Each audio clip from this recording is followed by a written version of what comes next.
আসসালামু আলাইকুম রহমতুল্লাহ বরকাতহ। তে বন্ধুগণ, আশা করি আল্লাহ পাকের রহমতে সকলেই সহি সালামত আছেন। তে কবি গাজী আক্কাসালি ইউটিউব চ্যানেল 017140885009 এর পক্ষ থেকে আপনাদের সকলের প্রতি রইল একান্ত আন্তরিক শুভেচ্ছা ভালোবাসা।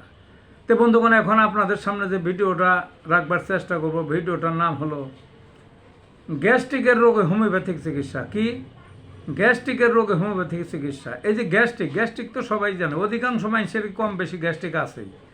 তে যে কোনো অসুখে এলোপ্যাথিকের যে কোনো অসুখে মূল ঔষধ খাওয়ানোর আগে গ্যাস্ট্রিকের একটা ট্যাবলেট খাইতেই হয়, কিন্তু হোমিওপ্যাথিতে না।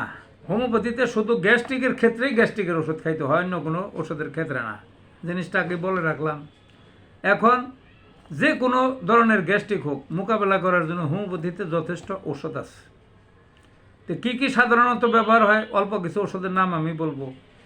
নাক্সভ্যাম, carbo veg, china lyco, calcarea carb, acid sulph, mag carb, natrum phos, carica papaya, quassia, asafoetida, এই ওষুধগুলো সচরাচর ব্যবহার হয়।